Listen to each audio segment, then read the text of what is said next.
नमस्ते दर्शकों।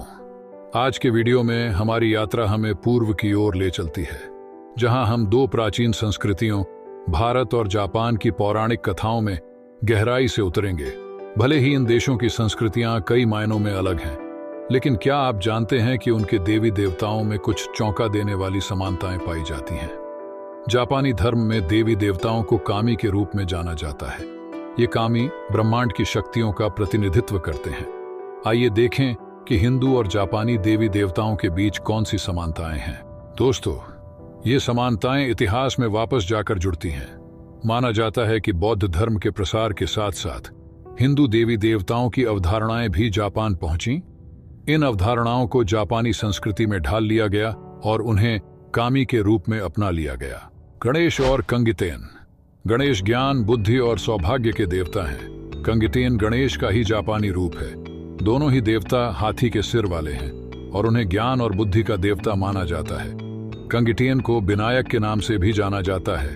उन्हें अक्सर हाथी के सिर वाले नर और मादा जोड़े के रूप में चित्रित किया जाता है, जो एक दूसरे को गले लगाते हुए खड़े होते हैं। और जब उन्हें एक पुरुष के रूप में चित्रित किया जाता है तो वे आमतौर पर 4 भुजाओं वाले होते हैं। लक्ष्मी और किची जोतेन। भारत में मां लक्ष्मी धन, समृद्धि और सौभाग्य की देवी मानी जाती है। जापान में उनकी भूमिका किची जोटेन निभाती है। किची जोटेन को भी धन, सौभाग्य और भाग्य की देवी के रूप में पूजा जाता है। सरस्वती और बेनजाइतेन। भारत में सरस्वती ज्ञान, संगीत और कला की देवी हैं।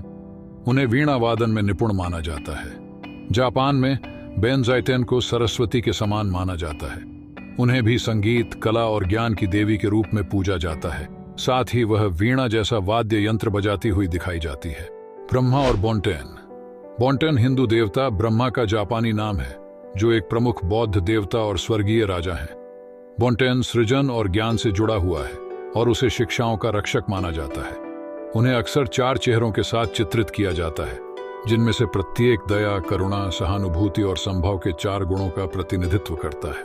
नारायण और नारायणटेन। नारायण भगवान विष्णु का एक नाम है। उन्हें हिंदू धर्म में जगत के पालनहार के रूप में दर्शाया जाता है।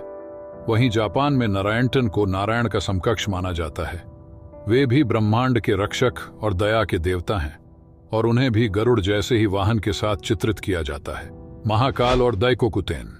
जापानी देवता दैकोकुतेन भगवान शिव के अवतार महाकाल का एक संस्करण है, जिन्हें ग्रेट ब्लैकनेस या सभी चीजों का विनाशक भी कहा जाता है।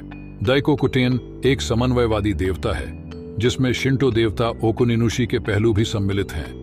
उन्हें अक्सर एक शक्तिशाली, गहरे रंग की आकृति वाले व्यक्ति के रूप में दर्शाया जाता है, जिसके चेहरे पर भयंकर भाव होते हैं और जिसके हाथ में खजाने का एक थैला और एक जादुई रत्न होता है। माना जाता है कि दैकोकुतेन उन लोगों के लिए सौभाग्य, समृद्धि और वित्तीय सफलता लाता है जो उसकी पूजा करते हैं। धन और भाग्य के साथ अपने जुड़ाव के अलावा दैकोकुतेन को बुरी आत्माओं से बचाने वाले और बौद्ध धर्म के संरक्षक के रूप में भी सम्मानित किया जाता है। कुबेर और बिशामोन्तेन। हिंदू धर्म में कुबेर धन, संपत्ति और यक्षों के देवता हैं। वहीं जापान में बिशामोन्तेन को कुबेर का समकक्ष माना जाता है, मगर वे धन, संपत्ति के साथ साथ युद्ध के देवता भी हैं। यमराज और एम्माओ। बौद्ध पौराणिक कथाओं में एम्माओ और यम मूलतः एक ही पात्र हैं। यम हिंदू पौराणिक कथाओं में मृत्यु के देवता का नाम है, जबकि एम्माओ यम के नाम का जापानी उच्चारण है। एम्माओ नरक के अधिपति हैं। वे मानवों की आत्माओं का न्याय करते हैं, जबकि उनकी बहन महिलाओं की आत्माओं का न्याय करती है। दोनों को ही शक्तिशाली, डरावने व्यक्ति के रूप में दर्शाया गया है। उन्हें अक्सर एक छड़ी या यमदंड जैसा हथियार ले जाते हुए चित्रित किया जाता है। तैशाकुतन और इंद्र। तैशाकुतन देवराज इंद्र का जापानी समकक्ष है, जिसे जापानी पौराणिक कथाओं में शक्र या इंद्र के नाम से भी जाना जाता है। उन्हें अक्सर वज्र जैसे हथियार धारण करते हुए दिखाया जाता है।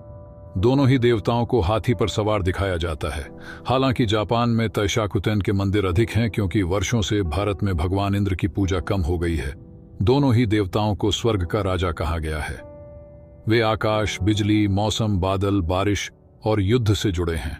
तो दोस्तों, आज हमने देखा कि कैसे हजारों मील दूर स्थित 2 संस्कृतियों में देवी देवताओं के रूप में कुछ आश्चर्यजनक समानताएं पाई जाती हैं।